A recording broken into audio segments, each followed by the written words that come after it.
अस्सलाम वालेकुम नाजरीन, प्रोग्राम दूसरा रुख में खुशामदीद। आज के प्रोग्राम में नाजरीन हम अहम इशूज़ पर गुफ्तगू करेंगे। ख़ास तौर पर कल जो मियाँ नवाज शरीफ साहब ने पार्टी रहनुमाओं से खिताब किया और उस खिताब में उन्होंने कहा कि उन्होंने कभी भी इमरान खान से इंतकाम लेने का नहीं सोचा। मियाँ नवाज शरीफ एक मरतबा फिर जहाँ हम ये देख रहे हैं कि दोबारा पार्टी के सदर बन गए और मुस्लिम लीग नून ये दावा कर रही है कि वो दुरुस्त सिमत में आगे बढ़ रही है, वहीं मुस्लिम लीग नून के अपने ही जो सीनियर रहनुमा हैं वो पार्टी पॉलिसी से मुतमईन नज़र नहीं आ रहे। सरदार मेहताब अब्बासी, शाहिद खाकान अब्बासी, मिफ्ता इस्माइल, दानियाल अजीज़, इन रहनुमाओं के बाद अब हम ये देख रहे हैं कि आज ही मोहम्मद ज़ुबैर जो मुस्लिम लीग नून के साबिक गवर्नर थे सिंध में और इसी के साथ साथ मरीम नवाज़ और नवाज शरीफ के तर्जमान भी रहे, उन्होंने भी मुस्लिम लीग नून से अपनी राहें जुदा कर ली हैं।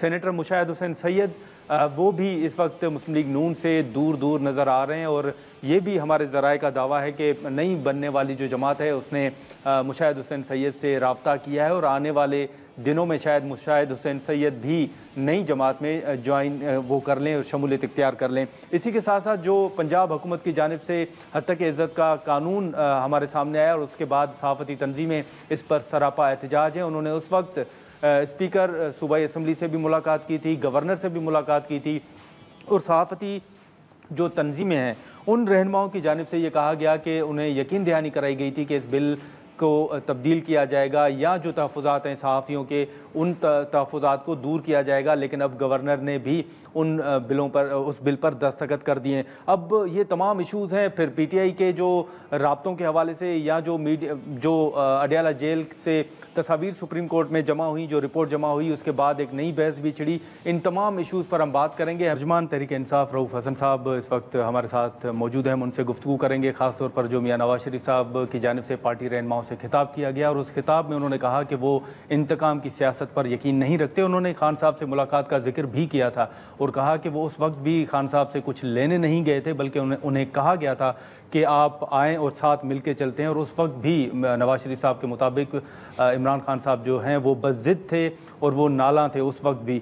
तो अब मामलात आगे कैसे बढ़ रहे हैं? आरिफ अलवी साहब के जो बयानात हैं उन बयानात के बाद या फिर जो ट्वीट्स की एक नई बहस छिड़ी थी उसके बाद क्या सूरत हाल है और आने वाले दिनों में तहरीक इंसाफ के कौन कौन सी जमातें हैं जिनसे रब्ता करने जा रही है और ख़ास तौर पर जो मुज़ाकरात की बात चली थी वो कहाँ तक पहुँची है? क्या उसमें कोई डेवलपमेंट है या नहीं? रऊफ़ हसन साहब हमारे साथ मौजूद हैं। सर बहुत शुक्रिया। Thank you. सबसे पहले तो रऊफ़ हसन साहब, कल जो मियाँ साहब का खिताब था उन्होंने कहा कि अगर मुझे ना निकाला जाता तो मुल्क तरक्की करता। बिजली वो दे के गए थे, जब वापस आए तो मुल्क में बिजली नहीं थी। फिर खान साहब से मुलाकात का उन्होंने जिक्र किया। वो अब भी ये कह रहे हैं कि जो खान साहब उस वक्त थे नाराज़ रहते थे, खान साहब अब भी वही हैं, वो अब भी हमारे साथ मिलकर आगे बढ़ने के लिए तैयार नहीं है। चोरों डाकुओं के साथ मिल के आगे नहीं बढ़ा जा सकता, जो इस्टेब्लिश थीव्स है। दूसरी बात है ये बिजली की बात करते हैं, ये IPPs जो उन्होंने कॉन्ट्रैक्ट्स किए थे वो तो आपके पास पड़े हुए हैं ना, ज़रा उनको देख लीजिए। जो आज मुल्क जिस इकोनॉमिक क्राइसिस में मुब्तला है उसकी एक सबसे बड़ी वजह जो है वो IPPs के साथ कॉन्ट्रैक्ट्स हैं। बिजली वो पैदा करें ना करें उनको पेमेंट आपने करते रहनी है, ठीक है। सर्दियाँ गर्मियाँ आपने उनको पेमेंट करते रहनी है, कोई इंटरप्शन नहीं है बेसिकली। तो आज जो डेट जो बिल्ड होया हुआ है इसकी सबसे बड़ी वजह वह है। दूसरी बात है पता नहीं किस इकॉनमी की बात करते हैं, किस तरक्की की बात करते हैं। जब भी ये आए हैं इन्होंने मुल्क को लूटा है। हाँ, इनकी ज़ाती जायदादें उन्होंने बहुत तरक्की की है, ज़ाती इनकी जो प्रॉपर्टीज़ है वो बहुत बड़ी हैं, सारा कुछ है।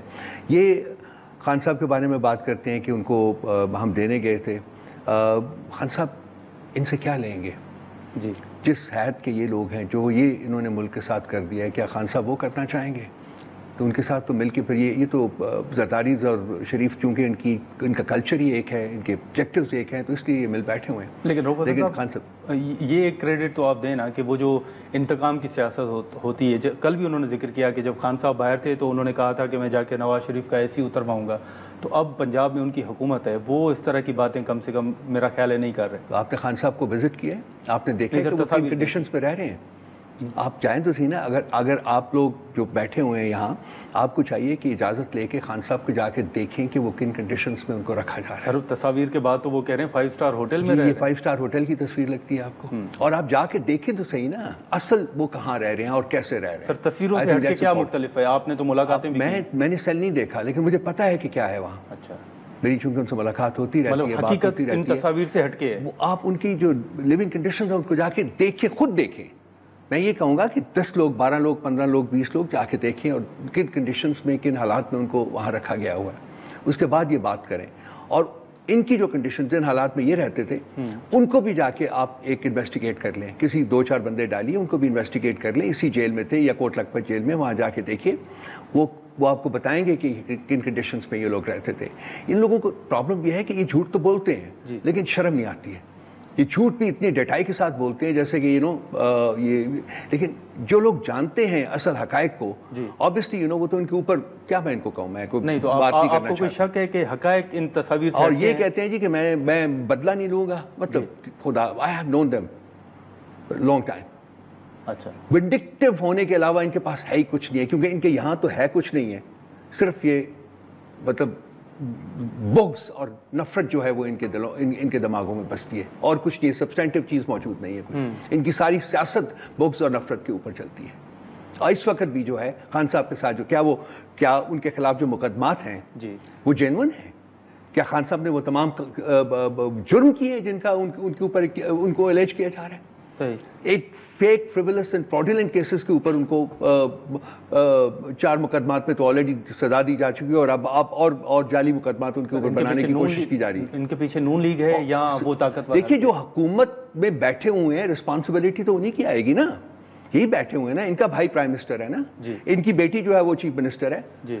पंजाब के प्रोविंस में अडयाला जेल जो है वो वाकया है, वहाँ वो रह रहे हैं। तो इसकी रिस्पॉन्सिबिलिटी, या तो ये कहें जी कि हमारे पास में कुछ नहीं है, खड़े हो जाए ना, कह दें जी कि हमारे पास में कुछ नहीं, लेकिन ये हम कुछ नहीं कर सकते। जो तस्वीरें सामने आई उसके बाद जितनी बहस छिड़ी है, आप समझते हैं कि ये तस्वीर हकायक से हटके हैं? क्योंकि खान साहब ने भी कहा है कि आप मेरे सेल का जो, आप जाके देखें, मैं यही कह रहा हूँ ना कि आप जाके खुद देखें, फिर मैं आपके साथ बैठ के बात करूँ। सर क्या मुख्तलिफ है? आप जाके देखें ना सर, हमें शायद इजाजत ना मिले तो फिर मतलब क्यों नहीं इजाजत मिलती आपको, बताएं सर। माजी में क्या किसी डेमोक्रेसी में ये है कि आप डिनाई कर सकते हैं?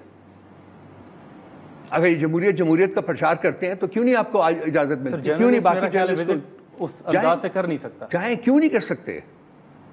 क्यों? माजी में क्या लॉ है, वो कौन सा लॉ है जो माने हैं, जो आपको रोकता है? मुझे बता दें, लॉ बता दीजिए। आप अपनी पार्टी के लोग हैं, उनको इजाजत नहीं मिल रही तो नहीं, हमें तो हमारे ऊपर तो लगातार रियासत का जुल्म, फस्तायत जो है वो तारी है। वो तो है, हमारा आज भी लोग उठाए जा रहे हैं, कल भी लोग उठाए हैं, कल भी परसों हमारे एक कैंडिडेट है, उसके ऊपर कातलाना हमला किया गया, मेरे ऊपर कातलाना हमला किया गया, ये निशान अभी तक मेरे चेहरे के ऊपर मौजूद है। तो हमारे ऊपर तो हो रहा है ना, तो आपको तो कम से कम वो इजाजत दें कि जी आप जाके देखें कि असल हकायक क्या है। खान साहब ने भी कई दफा कहा है कि आइए देखिए मैं कहाँ रहता हूँ। अच्छा, तो ये कहने और करने की बातें जो है वो बड़ी मुख्तलिफ है लोगों की। अब मुज़ाकरात की हमने बात की, बातचीत सियासी जमातों के साथ, आपने कहा कि इन चोरों के साथ नहीं बैठना नहीं चाहिए या नहीं बैठेंगे, लेकिन माजी में तो आप मौलाना साहब के ऊपर भी तनकीद करते थे। सियासत में आप बैठे हैं, लोग आपको अप्रिशिएट भी कर रहे हैं, तो अगर मौलाना साहब के साथ आप बैठने के लिए तैयार हैं तो why not Peoples Party, Noon League, MQM? देखिए नाज़िर साहब, हमने बड़ा क्लियर एक डिस्टिंक्शन की हुई है, हम तमाम पॉलिटिकल पार्टीज़ के साथ बैठने को तैयार हैं और बैठे हुए हैं, और ये हमारे जितने भी स्टेक होल्डर्स हैं, जो आपने जिक्र किया मौलाना साहब का, हमारी अप्रोच बिल्कुल यही है कि पार्टीज़ के साथ हमारे इख्तलाफात रहे हुए हैं, उसके बावजूद हम उनके साथ एंगेज करके उनके साथ जो कॉमन मकासद हैं उनके लिए इकट्ठे मिलकर चलने की कोशिश कर रहे हैं। सिर्फ एक डिस्टिंक्शन है जो कि हम नहीं समझते कि हम उसको कॉम्प्रोमाइज़ करेंगे।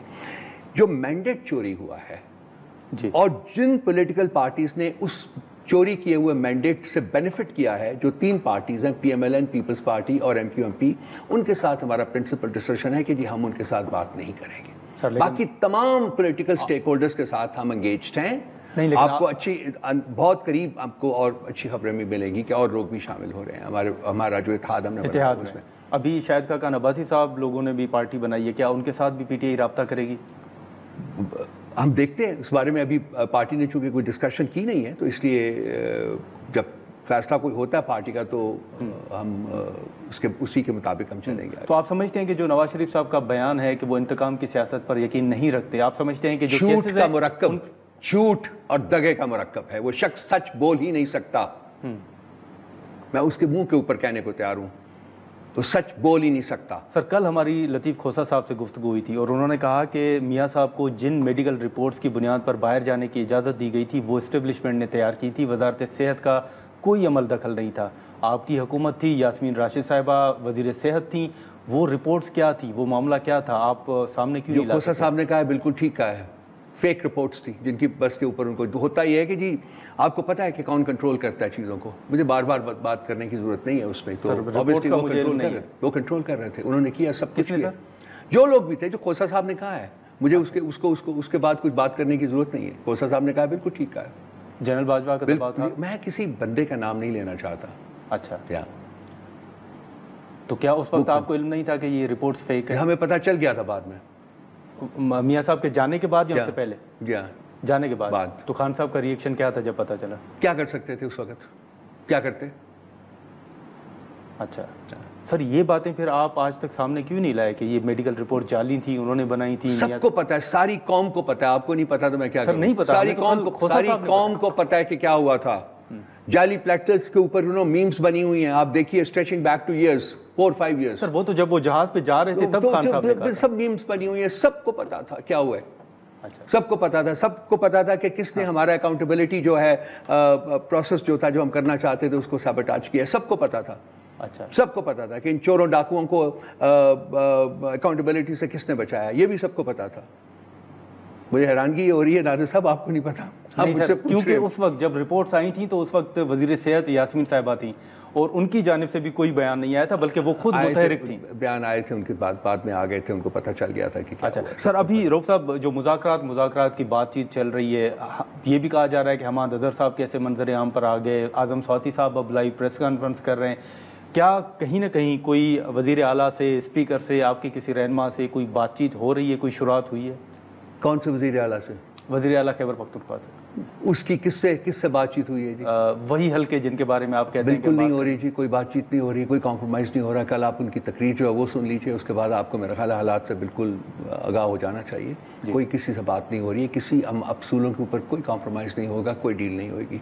खान साहब, अगर हमने डील करनी होती, नादिर साहब आप खुद सोचिए, क्या खान साहब 10-11 महीने हो रहे हैं तकरीबन उनको, वो 11 महीने से जेल में रहते। सर डील और अगर खान साहब अगर डील करना चाहते तो वो 10 दिन में बाहर आ जाते।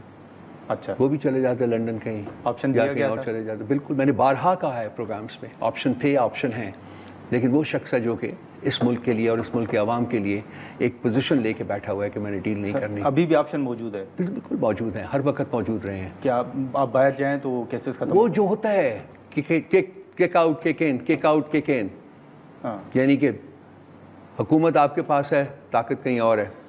सर ये जो मैंने जिक्र किया कि आपके रहनुमा तो अब मंजर आम पर आ रहे हैं, शिबली फराज साहब अपोजिशन लीडर बन गए, बेल से आए ना जी, इलेक्शन के बाद आए हैं ना, इलेक्शन के बाद बेल से आए। एक वक्त में तो अदालतों में पेश नहीं हो रहे थे ना, वो तो इसलिए अंडरग्राउंड थे, इसलिए कि जो हमारे लोगों के साथ हुआ है, उनको अरेस्ट किया गया है, उनको टॉर्चर किया गया, वो पता है ना आपको, याद है वो कहानियां ना, जो 3 दफा गिरफ्तार। अगर वो उन्होंने उससे बचने के लिए कोशिश की है और अब वो अदालतों ने उन्हें बेल्स दी हैं, तो ये इसमें ये कंस्पिरेसी क्यों आ जाती है जी? यही मेरा सवाल है कि आपके मुखालफिन ये कह रहे हैं कि शायद बात हो रही है कि माइनस इमरान हो, बाकी सारे आ जाए, इमरान खान को माइनस।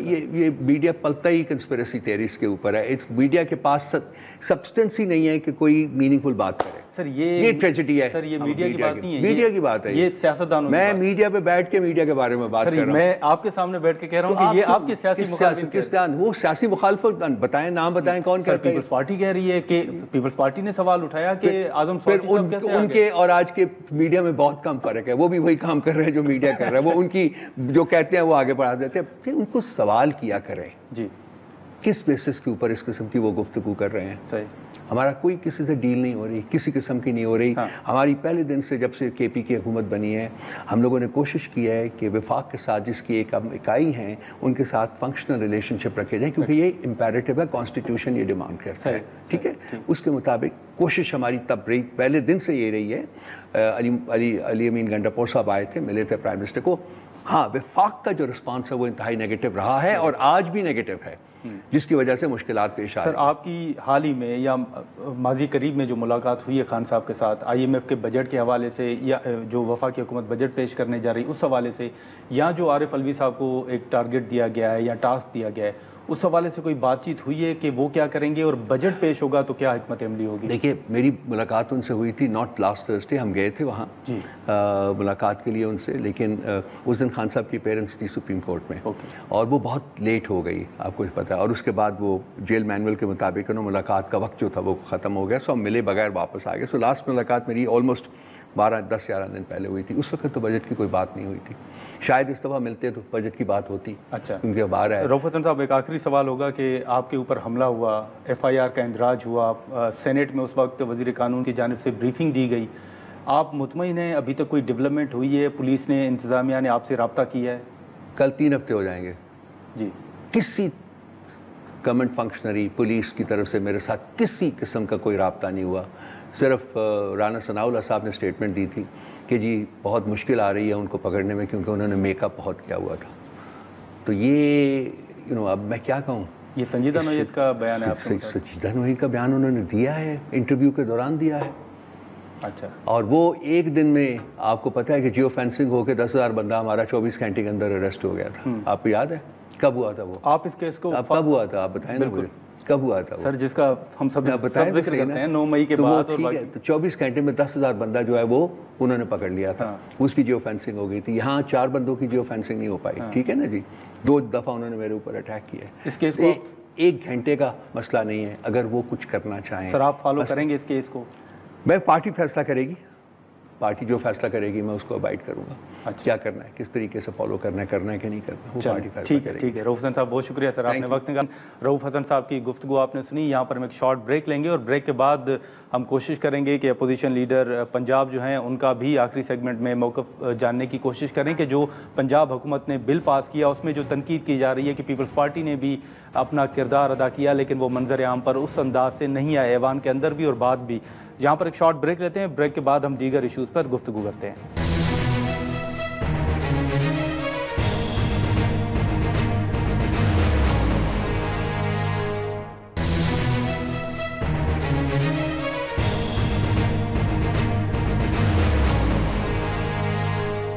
प्रोग्राम में दोबारा खुशामदीद नाज़रीन। रऊफ हसन साहब की गुफ्तगू आपने सुनी, जो तहरीक इंसाफ से मुतल्लिक मुख्तलिफ बातें सामने आ रही थी। हमने मुख्तलिफ इशूज़ पर उनके साथ गुफ्तगू की। अब जो कल मियाँ साहब ने पार्टी रहनुमाओं से खिताब किया, फिर आज मोहम्मद ज़ुबैर साहब ने मुस्लिम लीग नून छोड़ने का ऐलान किया। जैसे हमने शुरू में जिक्र किया कि एक तरफ नून लीग जो है वो दुरुस्त सिमत में जाने का दावा कर रही है, दूसरी जानिब अपने ही जो रहनुमा हैं वो पार्टी पॉलिसी से इख्तिलाफ करते हुए नज़र आ रहे हैं। शेख आफ्ताब अहमद साहब हमारे साथ मौजूद हैं, हम उनसे गुफ्तगू करेंगे। शेख साहब, बहुत शुक्रिया सर, आपने वक्त निकाला। हम पार्टी के अंदर जो इख्तिलाफात हैं उन इशूज़ पर भी बात करेंगे, लेकिन सबसे पहले बताइएगा कि अब कुछ ही दिनों में वफाकी हुकूमत जो है वो बजट पेश करने जा रही है, क्या सूरत हाल देख रहे हैं, कहाँ कहाँ चैलेंजेस आप देख रहे हैं ओवरऑल? बिस्मिल्लाहिर्रहमानिर्रहीम। सबसे पहले तो आपका शुक्रिया अदा करता हूँ कि आपने मुझे अपने प्रोग्राम में इनवाइट किया है। देखिए जी, अब बजट 1-2 दिन में आने वाला है, क्योंकि ये बजट बनाने में हमें कोई ज़्यादा अरसा नहीं गुजरा, तकरीबन 3-3.5 महीने पहले गवर्नमेंट फॉर्म हुई है। तो यकीनी तौर पर इसमें हमें मुश्किलात तो बहुत हैं, क्योंकि जिस हालात में मुल्क को हमने टेक ओवर किया वो भी पूरी दुनिया के सामने है। तो इन मुश्किलात के बावजूद भी फिर IMF का दबाव बहुत ज़्यादा है। तो मैं समझता हूँ कि इन हालात के बावजूद भी इंशाअल्लाह हमारी भरपूर कोशिश होगी कि मैक्सिमम रिलीफ जो हम अपने मुल्क के शहरियों को दे सकें वो हम देने की भरपूर कोशिश करेंगे। IMF क्या चाह रहा है शेख साहब? IMF का क्या, कहाँ किस हवाले से दबाव है, क्या चाहता है IMF?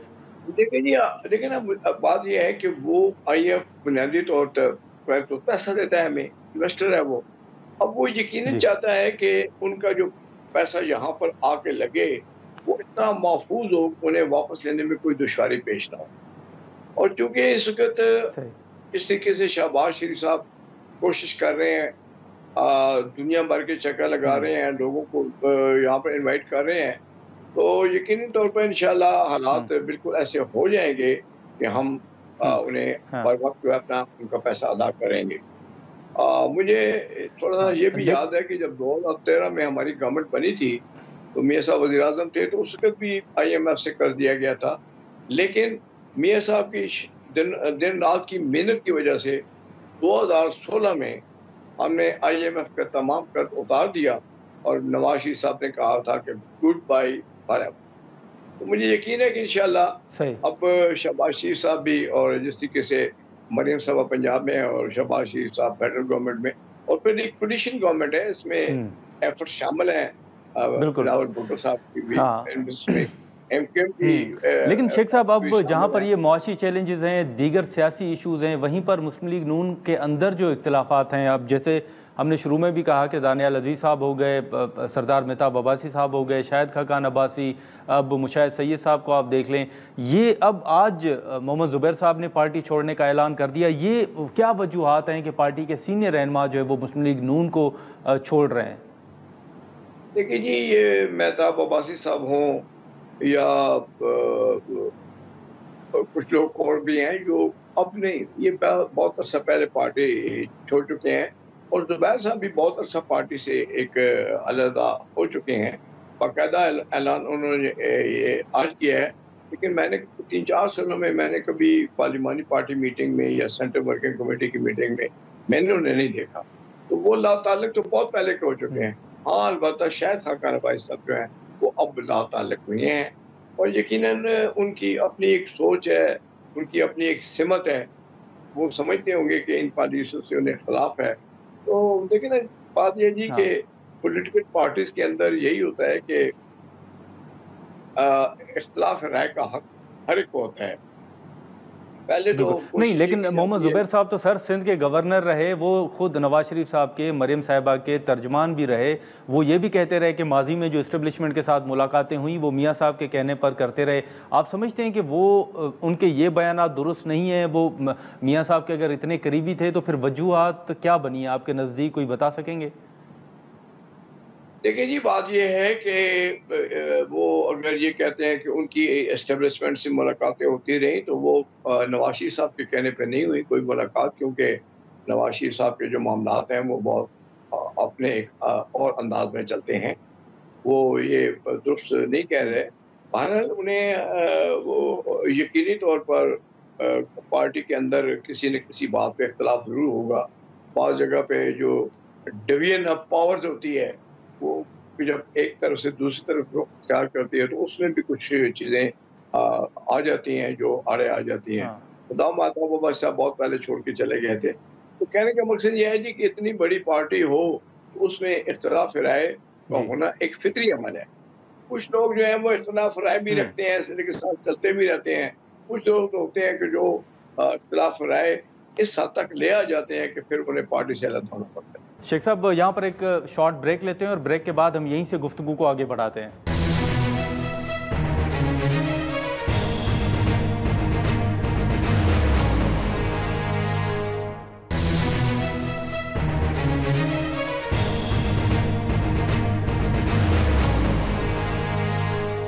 प्रोग्राम में दोबारा खुशामदीद। शेख साहब, अब मियाँ साहब ने कल फरमाया कि वो इमरान खान से इंतकाम लेने का उन्होंने कभी नहीं सोचा। तहरीक इंसाफ ये कह रही है कि अगर मियाँ साहब या खुद मुस्लिम लीग नून जो है वो इंतकाम का नहीं सोच रही, तो फिर इस वक्त जो खान साहब के ऊपर केसेस हैं वो किसकी जानिब से बनाए गए हैं? आप समझते हैं कि वाकई मुस्लिम लीग नून की जानिब से ये केसेस बनाए गए हैं? आज जिन केसेस के अंदर खान साहब जो हैं वो अडयाला जेल में हैं। ये बात ये नहीं है। देखिए ना, ये केसेस बहुत पहले उन पे बन चुके थे। मैं एक बात आपको यकीन से कह सकता हूँ, क्योंकि इत्तेफाक ऐसा है कि 1990 में फर्स्ट टाइम वो भी मैंने बने थे, लाहौर से मैं अटक से बने था, तो वो फिर प्राइम मिनिस्टर बने, मैं उनके साथ था। नवाज शरीफ साहब एक बड़े सॉफ्ट आदमी हैं, बड़ा क्लियर कट ज़हन वो रखते हैं। वो कोई इंतकामी काम नहीं करते, इंतकामी सियासत नहीं करते। मेरी इस 30-32 साल जो एक सियासी सफ़र है, मैंने उनको इस हालत में कभी नहीं देखा कि उन्होंने कोई इंतकाम की बात की हो या अपने मुखालफिन के खिलाफ कोई मुकदमा कायम किया हो। वो और मिजाज के आदमी हैं, लेकिन ये ज़रूर है असूल परस्त आदमी है। इख्तिलाफ राय का हक वो सबको देते हैं, लेकिन ये हक नहीं देते कि जो खामखा एक इख्तिलाफ भी करें, एक तनकीद भी करें और एक बोझ भी बने, तो वो ज़रा बर्दाश्त करना मुश्किल होता है। शेख साहब, एक आखिरी आपसे सवाल होगा। आप खुद जब सेनेट के अंदर और कौमी असम्बली के अंदर माजी में जवाबात देते थे तो आपकी बड़ी तारीफ़ भी करते थे। उस वक्त की जो अपोजिशन थी वो बड़ी तारीफ़ करती थी। आपने बहुत से इशूज़ पर अपोजिशन से उस वक्त भी इत्तफाक किया था। अब जो पंजाब हुकूमत की जानिब से हत्या इज़्ज़त का कानून लाया गया है, आप समझते हैं कि ये बिल मुस्लिम लीग नून किसी दबाव के तौर पर, दबाव के अंदर, दबाव की वजह से ये ला रही है? क्या वजूहत देख रहे हैं और आप समझते हैं कि ये दुरुस्त है? देखिए जी, कानून बुरा नहीं होता, कोई भी कानून हो, अगर उसको गलत इस्तेमाल न किया जाए। कानून एक बेहतरी के लिए बनाया जाता है। अब देखिए ना, 302 का कानून है कि जो कत्ल करेगा उसको फांसी पे चढ़ा दें। कानून तो मौजूद है, लेकिन ये कानून नहीं है कि आप किसी बेगुनाह को फांसी चढ़ा दें। तो कहने का मकसद यह है कि कानून तो नहीं, लेकिन सर माजी में शेख साहब आपको याद होगा कि माजी में जो आपने पीका का कानून बनाया था 2016 में, उसका इस्तेमाल कैसे हुआ, किस तरह हुआ, कौन कौन उस कानून की जद में आया, वो भी आपके सामने है। तो ये बिल आप समझते हैं कि इसके भी नतायज कुछ उसी तरह निकल सकते हैं? आपको कोई ज़ाती हैसियत में कोई खदशात हैं? नहीं, मुझे कोई खदशा नहीं है। उसकी वजह यह है कि असल चीज़ ये है कि ऊपर जो लोग बैठे हैं वो उनका तर्ज अमल क्या है। तो मैं नहीं समझता कि यहाँ पर फेडरल गवर्नमेंट शहबाज साहब का या पंजाब गवर्नमेंट में मरियम साहबा का वो इस किस्म का रवैया होगा कि जिससे ये कानून गलत तौर पर इस्तेमाल किया जाए। ये नहीं होगा। वो किसी तौर पर भी किसी को नाजायज़ तौर पर न किसी मुकदमे में मुलव्वस करेंगे, न किसी को खत्म करेंगे। तो मैं ये समझता हूँ कि ये कानून ज़रूर है, लेकिन मुश्किलात पैदा नहीं करेगा ये कानून। एक आखिरी सवाल मुख्तसर बताइएगा शेख साहब कि अब मियाँ साहब जो हैं वो मुस्लिम लीग नून के दोबारा सदर बन गए हैं। उन्होंने 2 मरतबा पार्टी के रहनुमाओं से खिताब भी किया है। मुस्लिम लीग नून के अंदर आप क्या तब्दीली देख रहे हैं? क्या वफाक में भी कोई तब्दीली आप आने वाले दिनों में देख रहे हैं? देखिए जी, बात यह है कि ये एक अल्लाह ताला का एक निज़ाम है कि हर दौर में कोई न कोई शख्सियत ऐसी पैदा हो जाती है जो कि मुल्क को, कौम को एक रास्ता दिखा देती है। अब जिस तरह कायद आज़म मोहम्मद अली साहब आए तो उस वक़्त मुत्तहिदा हिंदुस्तान के अंदर मुसलमानों को एक नया रास्ता दिखाया जिसकी मंजिल पाकिस्तान थी, जो हमें मिल गई। इस तरीके से फिर आप देखें कि अभी जब नवाज शरीफ साहब 2013 में आए थे वज़ीर-ए-आज़म बनकर, यहाँ मुल्क में 18 घंटे लोड शेडिंग थी। यहाँ मुल्क के अंदर हमारा, चूँकि मेरा अटक डिस्ट्रिक्ट है, बॉर्डर पर है हम पख्तूनख्वा के, तो हमें यहाँ गैस नहीं मिलती थी। फिर खैराबाद जाकर हमें अपने गैस डलवानी पड़ती थी। इसके अलावा आप देखें कि कराची के अमन की क्या हालत थी। वो कराची जो गरीब का माई बाप कहलाता था, उसकी बुरी हालत थी। पूरे मुल्क के अंदर दहशत गर्दी थी। तो इन चीज़ों पर मियाँ साहब ने 2-2.5 सालों में जो है वो कर लिया, और मुझे यकीन है कि इंशाअल्लाह अब भी उनकी गाइडलाइन में पाकिस्तान आगे की तरफ बढ़ेगा। पाकिस्तान आगे की तरफ बढ़ेगा। बहुत शुक्रिया शेख आफ्ताब साहब। आपने सर निकाला। नाज़रीन, शेख आफ्ताब साहब की गुफ्तगू आपने सुनी। ख़ासतौर पर जो पंजाब हुकूमत के ऊपर तनकीद हो रही है या मुस्लिम लीग नून के अंदर जो पार्टी पॉलिसी के ऊपर इख्तिलाफात हैं, उन इशूज़ पर हमने गुफ्तगू की। हम कोशिश करेंगे कि अपोजिशन लीडर से भी हमारा रब्ता हो, और जो पीपल्स पार्टी का रोल रहा सूबाई असम्बली के अंदर, और जो गवर्नर, कायम मकाम गवर्नर की जानिब से दस्तखत किए गए, ये मामला असल में था क्या, इस पर हम अपोजिशन लीडर की राय जो है वो जानने की कोशिश करते हैं।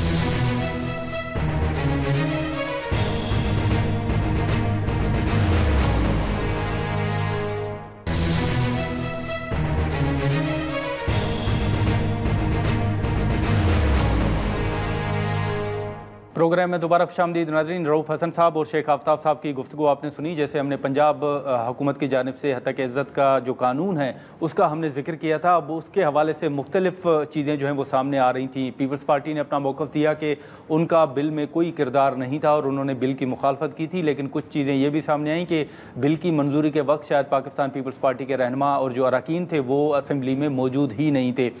फिर कायम मकाम गवर्नर की बजाय कायम मकाम गवर्नर ने बिल पर दस्तखत किए और इस सारे अमल के दौरान सहाफ़ती तंजीमों की जानिब से मुसलसल स्पीकर सूबाई असम्बली से भी रब्ता किया गया और गवर्नर से भी मुलाकातें की गई थी और ये यकीन दहानी कराई गई थी कि ये बिल जो है वो मंजूर नहीं होगा। अब उस वक्त सूरत हाल थी क्या? हम अपोजिशन लीडर मलिक अहमद भच्चर साहब से गुफ्तगू करेंगे। बहुत शुक्रिया मलिक साहब।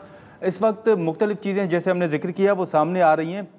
ये बताइएगा कि बिल की मंजूरी, बिल का जो वहाँ पर असेंबली में ले हुआ, उस वक्त से मंजूरी तक आपने क्या देखा? सूरत हाल थी क्या ऑन ग्राउंड? देखिए जी, बात ये है कि जब ये बिल ओवरनाइट मंजूर हुआ तो उस वक्त हमने इस पे पहले इस बिल को जब कमेटी में पेश किया गया तो एज इट इज इस बिल को असेंबली के अंदर ले कर दिया गया। अच्छा, उसमें हमने उनको ये कहा कि आप इस तरह करें कि इस पहली बात तो ये कि इस बिल की जरूरत नहीं है, इसमें आपकी 5 क्लासेस हैं जो कि कंट्रोडिक्ट कर रही हैं आपके बुनियादी हकूक से, जिसमें आप देख लें कि 19 जो है आर्टिकल 19 वो फ्रीडम ऑफ स्पीच है, तो उसको ये कंट्रोडिक्ट कर रही है। अच्छा, उसमें दूसरा फिर मैं आपको अर्ज करूं कि इन्होंने बिलडोज किया, रातों रात इन्होंने बिल पास कर दिया। फिर उसके बाद गवर्नर ने ये कहा कि हम इस बिल पे दस्तखत नहीं करेंगे। देखिए, बात ये है कि पीपल्स पार्टी जो है, मुस्लिम लीग नून का जो आपको पता है कि वो तो किसी बात पे बिलीव करती है कि इदारे मजबूत ना हो और लोगों की सोच पे एक मोहर लगा दी जाए। लेकिन असल ये बात है कि जो पीपल्स पार्टी को विकेट के दोनों तरफ खेली है कि गवर्नर ने जब कहा कि बिल पे मैं दस्तखत नहीं करूंगा, तो ये ड्रामा करने की क्या जरूरत थी कि गवर्नर चला जाता, उसकी जगह हमारे स्पीकर जो है वो कायम मकाम गवर्नर बन जाते और वो दस्तखत कर देते। देखिए, इस तरह विकेट के दोनों तरफ खेलने का, जिस तरह खान साहब ऑलरेडी कहते हैं कि ये दोनों जो है ये एक ही तस्वीर के दो रुख हैं, पीपल्स पार्टी और नून लीग। तो आप इसमें देख लें, मेरे ख्याल में ये मेलाफाइड है पीपल्स पार्टी की। उनको क्या जरूरत थी उस दिन अब्सटेन करने की असेंबली के इजलास से? वो तो खुद आ जाते असेंबली में और बिल की मुखालफत करते। जब वो अलमबरदार बनते हैं जमहूरियत के और वो फ्रीडम ऑफ स्पीच के, तो वो मेरे ख्याल में पीपल्स पार्टी ने घुटनों से मट्टी झाड़ी है और कोई ऐसी बात नहीं। तो ये हकीकत है कि जब बिल ऐवान में पेश हुआ था तो उस वक्त पीपल्स पार्टी के रहनुमा जो अरकान हैं वो मौजूद नहीं थे। देखिए, बात मौजूदगी और गैर मौजूदगी की नहीं है। बिल आ गया असेंबली के अंदर, तो पीपल्स पार्टी के 1 घंटा पहले तक, बल्कि 10 मिनट पहले तक उनके बंदे मौजूद थे। उनके जो बंदे थे 10 मिनट पहले तक मौजूद थे। अच्छा, मुझे ये बताएं आप कि 10 मिनट पहले वो बंदे चले गए, वक्फे सवालात में उनके बंदे मौजूद थे। तो ये आपको क्या लगता है कि ये मेलाफर्डी है? देखिए, इसमें आप क्या समझते हैं कि आप उनको पता नहीं था? यानी आज वो दौर आ गया, एक्सप्लोयर इतना लोगों के पास आ गया है। इस किस्म की बातें जो है ना जी, इस किस्म की बातें आप ज्यादा नहीं लोगों को बर्दाश्त करेंगे कि आप ये समझे कि ये लोगों के साथ झूठ बोल के और गलत बयानी करके तो अपने आप को छुपा लेंगे। ये पीपल्स पार्टी जो है ये नून लीग के साथ मिल के, वैसे भी पीपल्स पार्टी का स्टेक ऑफ इतना नहीं रहा, नून लीग के मरहून मिन्नत थी और नून लीग फॉर्म 47 की गवर्नमेंट है। आपको भी पता है कि वो फॉर्म 47 है, तो उसका सबको पता है कि मरियम नवाज किस तरह आई है, शहबाज शरीफ किस तरह आए। तो ये इन्होंने, और मैं आपको एक और बात बता दूं जी, कि बिल नहीं स्टैंड करेगा। इसमें आप मीडिया की तंजीमें भी जा रही हैं, हम भी जा रहे हैं अदालत में, ये बिफोर कोर्ट नहीं स्टैंड करेगा। सर बिल्कुल, ये बिल लाहौर हाई कोर्ट में चैलेंज भी हुआ है मलिक साहब, ये बिल चैलेंज भी हुआ है, लेकिन ऐवान के अंदर आप इस बिल के खिलाफ कोई तहरीक या फिर कोई करारदाद लाने का इरादा रखते हैं बतौर अपोजिशन लीडर? देखिए, हमने तो पहले तहरीक ला चुके थे, हमने इसमें अमेंडमेंट 14 अमेंडमेंट भी दी थी। अब चूंकि ये बिल मंजूर हो चुका है, तो इस बिल की अब जो आपकी इसकी ऑफिशियल पोजीशन तो अब आई है, तो अब ये देखते हैं कि इस बिल पे हम अदालत में जाएंगे। अब एक ही रास्ता है कि इस बिल पे अदालत में जाएं और इसको चैलेंज करें। अदालत में इंशाल्लाह चैलेंज कर रहे हैं। ठीक है, लेकिन ये बताइएगा मलिक साहब कि अब गवर्नर जो हैं वो ये कहा जा रहा है कि वो निजी दौरे पर बैरून मुल्क गए हैं। आप समझते हैं कि ये भी एक अंडरस्टैंडिंग थी, समझौते के जरिए वो गए? अब क्योंकि अगर गवर्नर जाते हैं तो ऑब्वियसली कानून के मुताबिक तो फिर स्पीकर जो होते हैं वही कायम मकाम गवर्नर होते हैं, तो आप समझते हैं कि फिर ये भी समझौते के तहत ही बाहर गए? देखिए जी, बात ये है कि जब नीयत में खोट ना हो ना, तो पीपल्स पार्टी मुस्लिम लीग नून की अलाइज जमात है।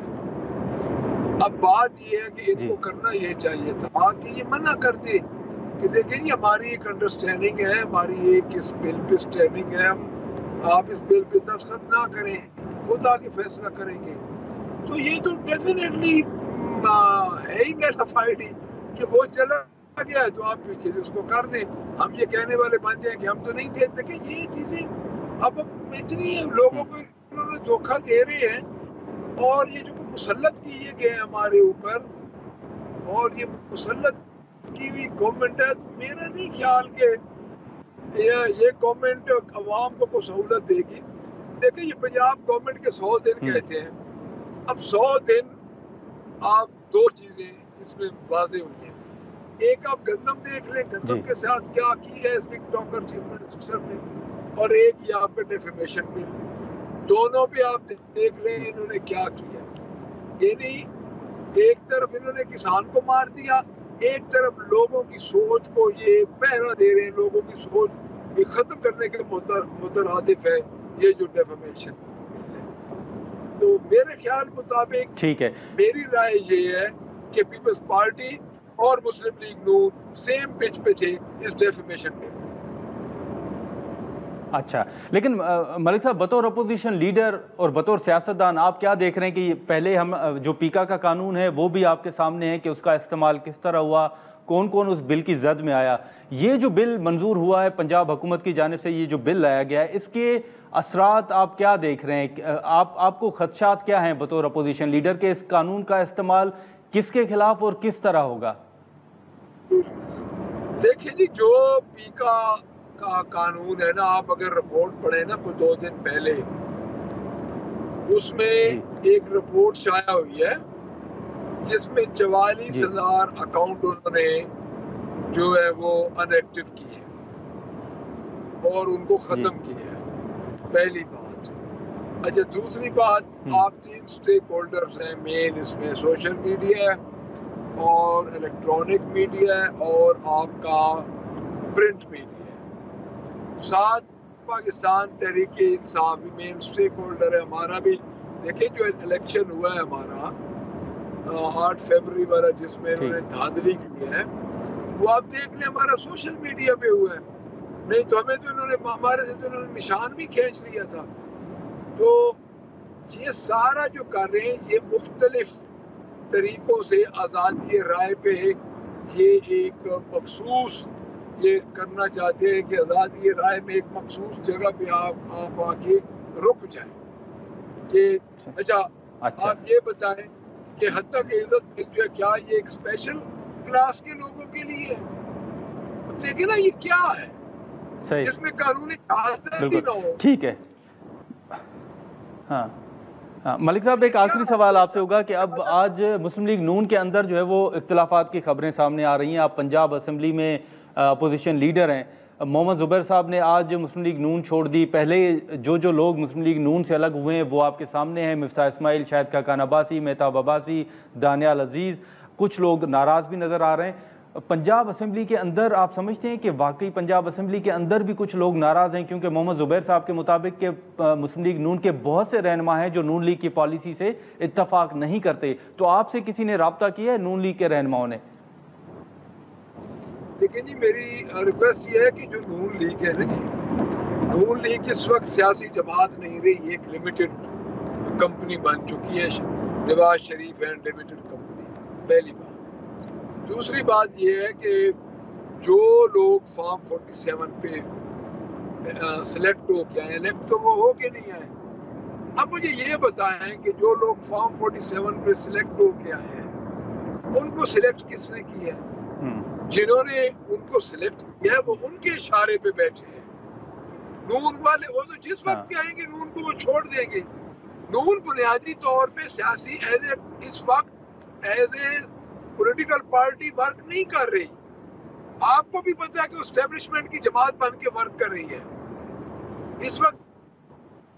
अच्छा, काम हो रहा है, उसको एस्टेब्लिश लॉन्च किया है और उनको अक्सरियत लेके दी है, तो उन्हीं की जमात बन के काम कर रही है। तो उसमें जो बंदे नून में फॉर्म 47 के 60-70% बंदे हैं वो सब नहीं है। नाराज तो कोई ताब हो चले ठीक है, साथ हो वो है इस वक्त उनके जो आका उनको लेके आए हैं उनके लोग हैं। वो नवाज शरीफ शहबाज शरीफ या मरियम के लोग नहीं है। जी चलें ठीक है। मलिक साहब बहुत शुक्रिया सर, आपने वक्त निकाला। नाज़रीन, पंजाब असेंबली में अपोजिशन लीडर मलिक अहमद साहब की गुफ्तगू आपने सुनी। अब जो पीपल्स पार्टी दावा कर रही थी कि वो इस बिल की मुखालफत कर रही है और उस बिल के मामले पर वो मुस्लिम लीग नून के साथ नहीं खड़ी, लेकिन अपोजिशन लीडर के मुताबिक जब इजलास शुरू हुआ तो वक्फा सवालात के दौरान पीपल्स पार्टी के जो अरकान हैं वो मौजूद थे, लेकिन जब बिल पेश किया गया तो उस वक्त वो मौजूद नहीं थे, वो ऐवान से चले गए थे।